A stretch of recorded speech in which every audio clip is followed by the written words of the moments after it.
사무엘상 27장. 다윗이 혼자서 생각하였다. 이제 이러다가 내가 언젠가는 사울의 손에 붙잡혀 죽을 것이다. 살아나는 길은 블레셋 사람의 땅으로 망명하는 것뿐이다. 그러면 사울이 다시 나를 찾으려고 이스라엘의 온 땅을 뒤지다가 포기할 것이며 나는 그의 손에서 벗어나게 될 것이다. 그래서 다윗은 일어나서 자기를 따르는 부하 600명을 거느리고 가드 왕 마옥의 아들 아기스에게로 넘어갔다. 그리하여 다윗은 가드에 있는 아기스에게로 가서 거처를 정하였다. 다윗과 그의 부하들은 저마다 가족을 거느리고 살았는데 다윗이 거느린 두 아내는 이스라엘 여인 아히노암과 나발의 아내였던 갈멜 여인 아비가일이었다. 다윗이 가드로 도망갔다는 소식이 사울에게 전하여지니 그가 다시는 다윗을 찾지 않았다. 다윗이 아기스에게 간청하였다. 임금님이 나를 좋게 보신다면 지방 성읍들 가운데서 하나를 나에게 주셔서 내가 그곳에 정착할 수 있도록 해주시기를 바랍니다. 이 종이 어떻게 감히 임금님과 함께 임금님이 계시는 도성에 살 수가 있겠습니까? 그러자 아기스는 그날 당장 시글락을 다윗에게 주었다. 그래서 시글락이 이날까지 유다 왕들의 소유가 되었다. 다윗이 블레셋 사람의 지역에서 거주한 기간은 1년 넉 달이었다. 바로 그 기간에 다윗은 부하들을 거느리고 다니면서 그술 사람과 기르스 사람과 아말렉 사람을 습격하곤 하였다. 그 사람들은 오래전부터 수르 강야와 이집트 국경선에 이르는 전 지역에서 살고 있었다. 다윗은 그들이 사는 지역을 칠 때에는 남녀를 가리지 않고 한 사람도 살려두지 않고 양과 소와 나귀와 낙타와 옷을 약탈하였다.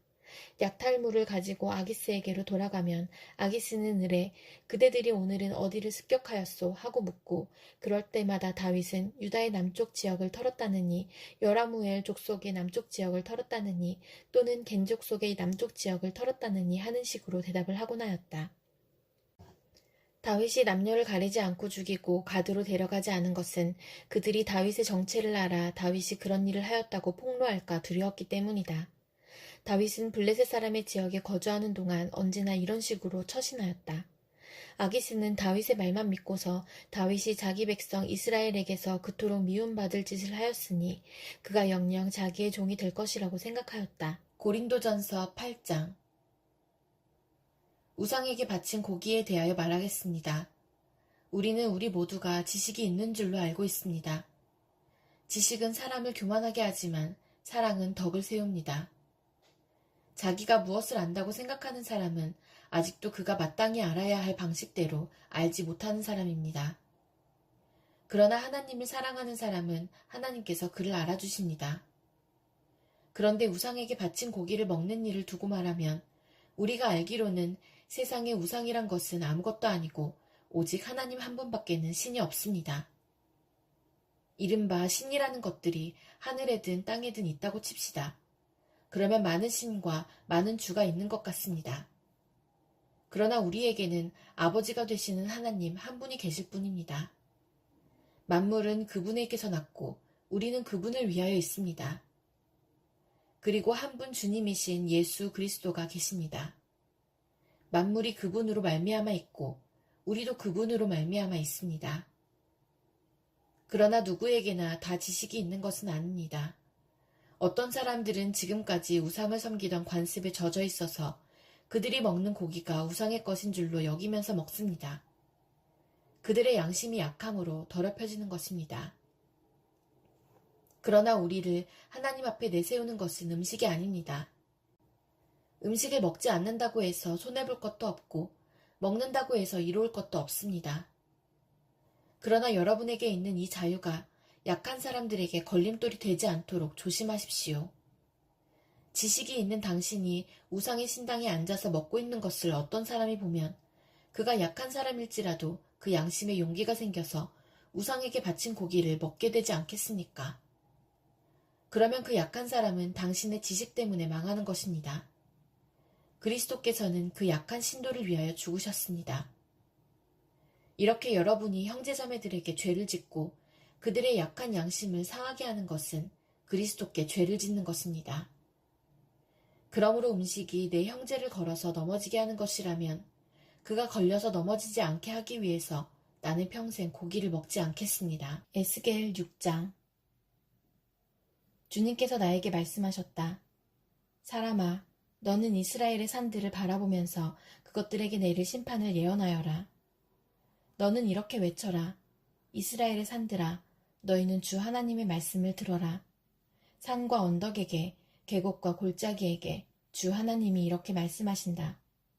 보아라, 내가 너희에게 전쟁에 들이닥치게 하여 너희의 산당을 없애버리겠다. 또 번제물을 바치는 너희의 제단이 폐허가 되고 너희가 분향하는 제단이 부서질 것이다. 너희 가운데서 칼에 맞아 죽은 사람들을 너희의 우상들 앞에 던져버리겠다. 또 나는 이스라엘 백성의 시체를 가져다가 그들의 우상 앞에 놓고 너희의 해골을 모든 제단의 둘레에 흩어놓겠다.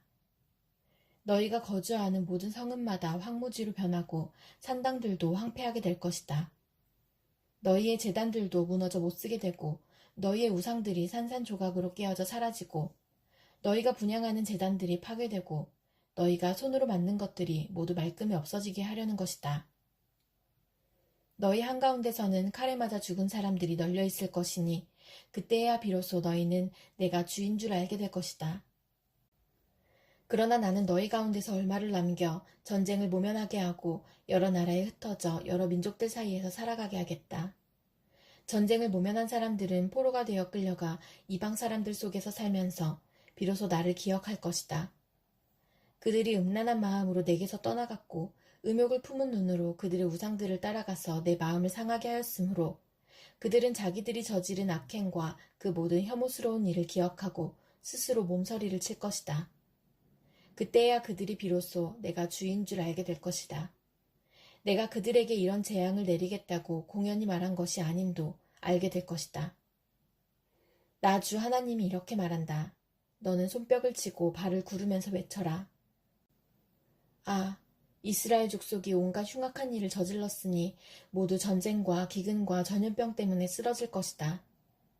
먼 곳에 있는 사람은 전염병에 걸려서 죽고 가까운 곳에 있는 사람은 전쟁에서 쓰러지고 아직도 살아남아서 포위된 사람들은 굶어서 죽을 것이다. 내가 이와 같이 나의 분노를 그들에게 모두 쏟아놓겠다.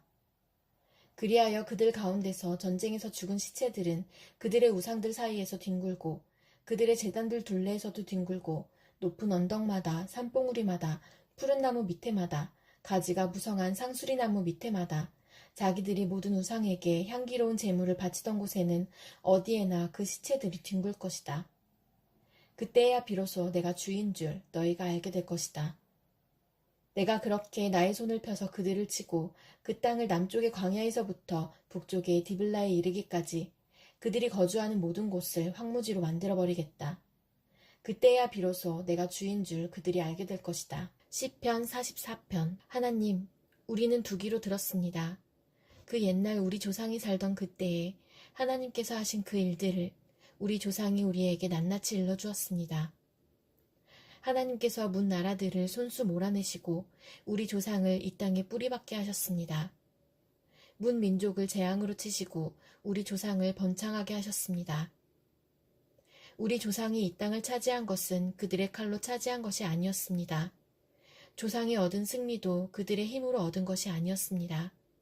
오직 하나님의 오른손과 오른팔과 하나님의 빛나는 얼굴이 이루어 주셨으니 참으로 이것은 하나님께서 그들을 사랑하셨기 때문입니다. 주님이야말로 나의 왕, 나의 하나님, 야곱에게 승리를 주시는 분이십니다. 주님의 능력으로 우리는 우리의 적을 쳐부수었으며 우리를 공격하여 오는 자들을 주님의 이름으로 짓밟았습니다. 내가 의지한 것은 내 활이 아닙니다. 나에게 승리를 안겨준 것은 내 칼이 아닙니다. 오직 주님만이 우리로 하여금 적에게서 승리를 얻게 하셨으며 우리를 미워하는 자들이 수치를 당하게 하셨기에 우리는 언제나 우리 하나님만 자랑합니다. 주님의 이름만 끊임없이 찬양하렵니다.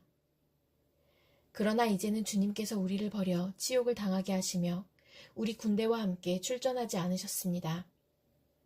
주님께서 우리를 적에게서 밀려나게 하시니 우리를 미워하는 자들이 마음껏 우리를 약탈하였습니다. 주님께서 우리를 잡아먹힐 양처럼 그들에게 넘겨주시고 여러 나라에 흩으셨습니다. 주님께서 주님의 백성을 헐값으로 파시니 그들을 팔아 이익을 얻은 것이 아무것도 없습니다. 주님께서 우리를 이웃의 조롱거리로 만드시고 주위 사람들의 조롱거리와 웃음거리로 만드십니다. 주님께서 우리를 여러 나라의 이야깃거리가 되게 하시고 여러 민족의 조속거리가 되게 하십니다. 내가 받은 치욕이 온종일 나를 따라다니고 부끄러워서 얼굴을 들 수조차 없습니다. 이것은 나를 조롱하는 자와 모독하는 자의 독한 욕설과 나의 원수와 복수자의 무서운 눈길 때문입니다. 우리는 주님을 잊지 않았고 주님의 언약을 깨뜨리지 않았습니다. 그러나 이 모든 일이 우리에게 닥쳤습니다. 우리가 마음으로 주님을 배반한 적이 없고 우리의 발이 주님의 길에서 벗어난 적도 없습니다. 그러나 주님께서는 우리를 승냥이의 소굴에다 밀어넣으시고 깊고 깊은 어둠으로 덮으셨습니다.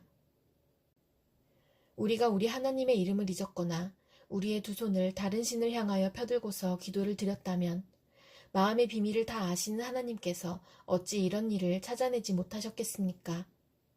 우리가 날마다 죽임을 당하며 잡아먹힐 양과 같은 처지가 된 것은 주님 때문입니다. 주님 깨어나십시오. 어찌하여 주무시고 계십니까? 깨어나셔서 영원히 나를 버리지 말아 주십시오. 어찌하여 얼굴을 돌리십니까? 우리가 고난과 억압을 당하고 있음을 어찌하여 잊으십니까? 아, 우리는 흙 속에 파묻혀 있고 우리의 몸은 내동댕이 쳐졌습니다. 일어나십시오. 우리를 어서 도와주십시오. 주님의 한결같은 사랑으로 우리를 구하여 주십시오.